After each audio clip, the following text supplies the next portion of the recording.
گائے میں 7 حصے قربانی کے وقت ہیں۔ یہ نہیں ہے کہ 3-4 بچوں کے اکٹھی ایک گائے آپ ذبح کر دیں۔ میرے محترم، وہ جان ایک ہے، اس کے حصے 7 ہیں، جان تو ایک ہی ہے، تو 2 مستقل جانیں ذبح کرنی چاہیے۔ اچھا، بعض لوگ جو ہے وہ عید کے موقع کے اوپر جو قربانی کا جانور خریدتے ہیں نا، تو اگر انہوں نے 7 حصے رکھے ہوئے نا گائے کے یا اونٹ کے تو 10 بھی ہو سکتے ہیں، 7 بھی ہو سکتے ہیں، دونوں ثابت ہیں، تو اس میں 2 حصے جو ہے نا وہ ڈال دیتے ہیں عقیقے کے بھی، اور یہ انہوں نے اجتہاد کیا ہوا ہے۔ اجتہاد وہاں ہوتا ہے جہاں پہ نص نہ موجود ہو، یہاں واضح جب موجود ہے کہ بچے کی طرف سے خون بہانا ہے آپ نے، اور ترمذی میں موجود ہے کہ 2 بکرے قربان کرنے ہیں، 2 جانیں دینی ہیں، اور بخاری کے الفاظ ہیں بچے کی جان گروی ہوتی ہے عقیقے کے عوض، تو گروی جان جب چھڑانی ہے تو جان کے بدلے جان ہوگی، تو گائے میں 7 جانیں تو نہیں ہوتی ہیں، ایک ہی جان ہوتی ہے۔ آج کل یہ مسئلہ زیر بحث ہے کہ کیا اونٹ گائے کسی بڑے جانور کے اندر عقیقہ کیا جا سکتا ہے یا نہیں۔ اس حوالے سے صحیح موقف یہ ہے کہ سنت اور افضل یہی ہے کہ عقیقے میں لڑکے کی طرف سے 2 بکرے یا 2 بکریاں ذبح کی جائیں، اور لڑکی کی طرف سے 1 بکرا یا 1 بکری ذبح کی جائے، یہی سنت ہے اور یہی افضل ہے۔ البتہ اگر کوئی شخص عقیقے میں گائے ذبح کرنا چاہے، اونٹ ذبح کرنا چاہے، تو وہ گائے اور اونٹ بھی عقیقے کے اندر ذبح کر سکتا ہے۔ اس حوالے سے سب سے پہلی حدیث میرے سامنے مستدرک حاکم ہے، مستدرک حاکم اور حدیث نمبر 7595، جس میں ام کرز اور ابی کرز رضی اللہ تعالی عنہما یہ فرماتی ہیں کہ آل عبد الرحمن بن ابی بکر میں سے ایک عورت نے منت مانی کہ اگر عبد الرحمن کی بیوی نے لڑکا جنا تو ہم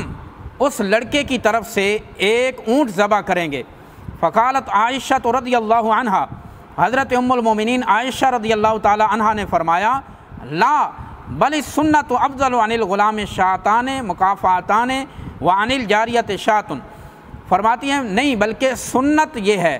اور افضل یہ ہے کہ لڑکے کی جانب سے 2 بکریاں کافی ہیں اور لڑکی کی جانب سے 1 بکری کافی ہے۔ اس کا مطلب یہ ہے کہ عقیقے کے اندر سنت یہی ہے کہ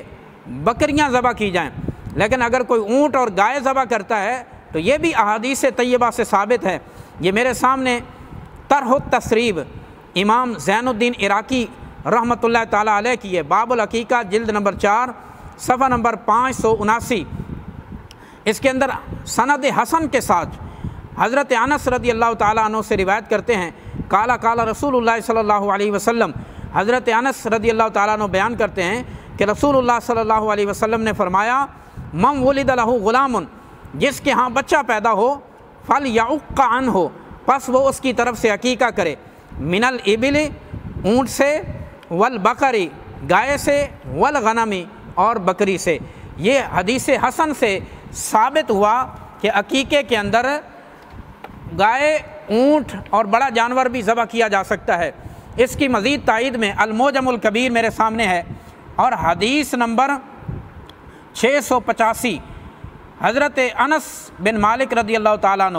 حضرت قتادہ روایت کرتے ہیں کہ انس بن مالک رضی اللہ تعالیٰ عنہ کان یعق عن بنیہ الجذورہ، کہ آپ اپنے بیٹوں کی جانب سے اونٹ کو ذبح کیا کرتے تھے عقیقے کے طور پہ۔ اس کا مطلب یہ ہوا کہ حضرت انس رضی اللہ تعالیٰ عنہ سے کہ عمل سے بھی یہی بات ثابت ہے کہ اونٹ ذبح کیا جا سکتا ہے عقیقے میں۔ اسی طرح یہ میرے سامنے مجمع الزوائد ہے، حدیث نمبر 6201، وہی قتادہ سے مروی ہے کہ ان انس بن مالک کان یعق عن بنیہ الجذورہ، کہ حضرت انس بن مالک رضی اللہ تعالیٰ عنہ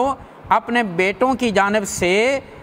اونٹ عقیقہ کیا کرتے تھے۔ اسی طرح یہ میرے سامنے مصنف ابن ابی شیبہ ہے، اور اس کے اندر بھی یہ اثر مذکور ہے، مصنف ابن ابی شیبہ حدیث نمبر 24755، جس میں حضرت حسن رضی اللہ تعالیٰ عنہ سے مروی ہے کہ ان انس بن مالک کان یعق عن ولدہ بالجذور، کہ حضرت انس بن مالک رضی اللہ تعالیٰ عنہ اپنے اولاد کی جانب سے اونٹ عقیقہ کیا کرتے تھے۔ اس کا مطلب یہ ہے کہ افضل تو یہی تھا کہ بکریاں ذبح کی جائیں، لیکن اگر کوئی بڑے جانور کے اندر عقیقے کا حصہ رکھ لیتا ہے تو یہ بھی احادیث طیبہ سے ثابت ہے، صحابہ کا بھی عمل ہے، اور آقا علیہ الصلوۃ والسلام نے بھی اس کی اجازت عطا فرمائی۔